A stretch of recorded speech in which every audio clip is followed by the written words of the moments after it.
Whether you're an entrepreneur, a business owner, freelancer, or you're just working at home in your own job, working from home can be really difficult. It's too easy to just pick up the guitar, play Elden Ring, lie on the sofa, or even just play with your toes. So in this video, I'm going to share with you 7 tips that I use to help me actually get stuff done, start the day well, and actually get the projects finished that I start. Also, at the end of this video, I'm going to share with you 2 apps that I could not live without that you might not have heard of. So let's get straight into tip number 1. Your MIT. This is your most important task. I learned this off an entrepreneur called Craig Bannatyne, and he said, stop doing morning rituals and write down your most important task the night before you go to bed, and when you wake up, hit that task for 15 minutes. That's it. No matter whether you want to do it or not, climb out of bed, start doing your task for 15 minutes, and every time I have successfully done this,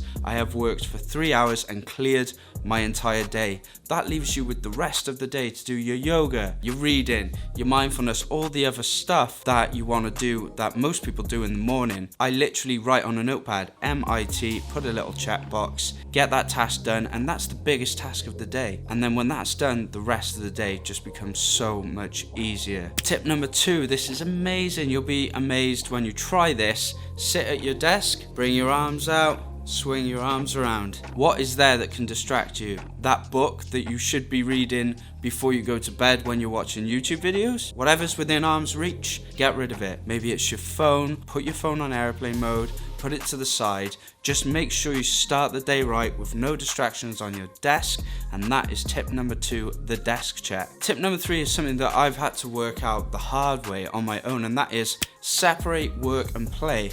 And what I mean by this is, if you've got your office in your bedroom, it can get quite a lot to sleep and work in the same place. Maybe you have to do it this way, but if you can, separate your office from your bedroom. So what I've done, I'm in a big coach house, which is basically a kitchen diner downstairs and a big attic upstairs. It's an amazing studio upstairs, but when I was waking up, I was looking straight at my desk thinking, that's where the work is that I've got to do today. And it was just a horrible feeling lying in bed and I'm still looking at the desk. I never really got away from work. So what I've done is half of my room is my bed, my chest of drawers and my clothes. That's where I sleep. The other half of the room is the studio where I shoot my videos, and I don't face the computer. The computer is on the other side of the room. So when I wake up, I'm looking at my clothes, I'm looking at the plants and things like that.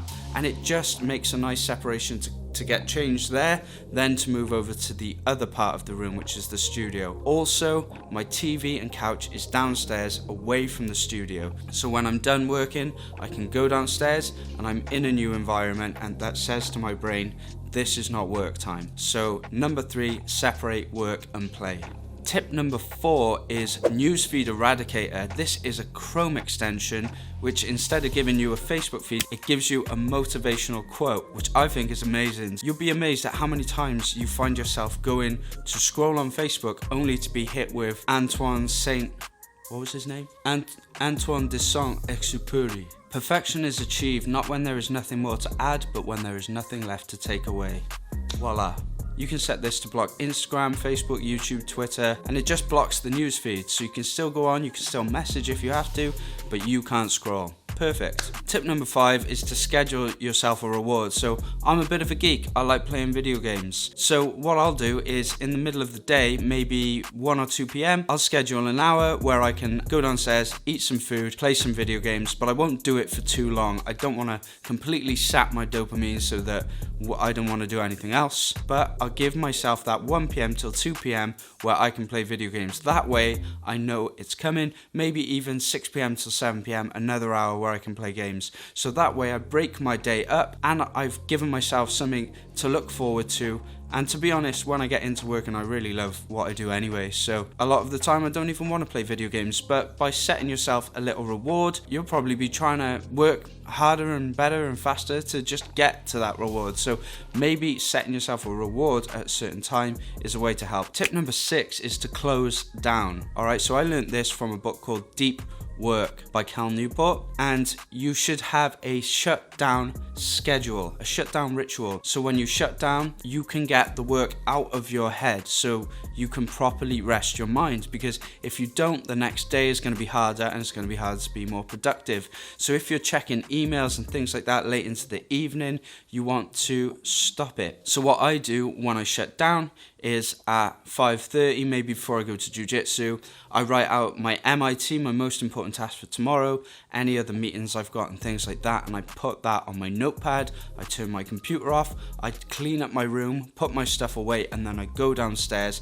and I am out of work. It helps me get it out of my head, which gives my brain room to recharge so that I can be more productive the next day. And tip number 7, this is really for the freelancers, entrepreneurs, and business owners. And by the way, I am not paid to say this. This isn't an affiliate thing, but have an accountability partner.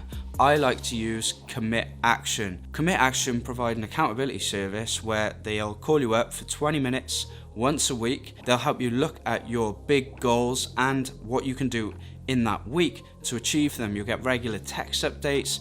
Me and my coach have been working together for probably a year, and it's really helped having that accountability partner to just check in on you and make sure you're on track. I think this really helps with my productivity, and actually they really help me work on the business and not just in it. It only takes a 20-minute call. I dump all my thoughts and she helps me arrange them into realistic tasks that I can get done, so at the end of the week that I've actually grown the business, I've made money, and I can switch off, recharge, so that I can get back to work. Now for the bonus, the 2 apps that I could not live without.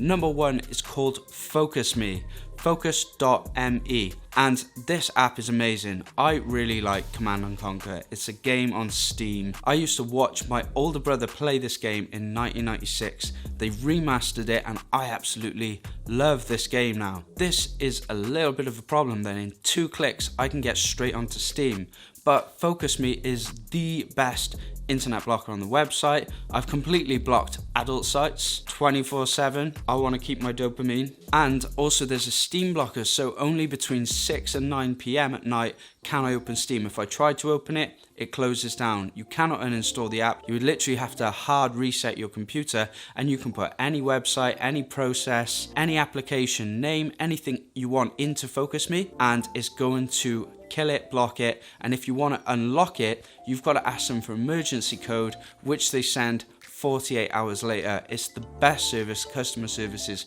next level. And if you want to try Focus Me, I'll leave a link in the description below. And app number 2, another insane app I discovered, is called Rise.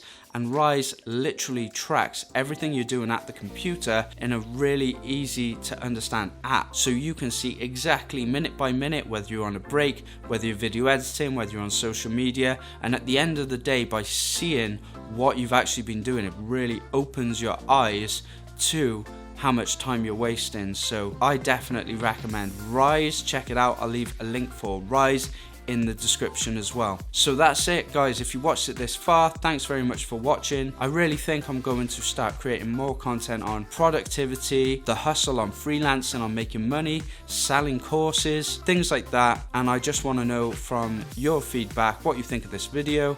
I'm always working on my set and the lighting and things like that. It's never perfect. I'm never happy, but that's the way it is. Please, all your comments, all your feedback is all welcome. Drop them below, and I'll see you guys in the next video.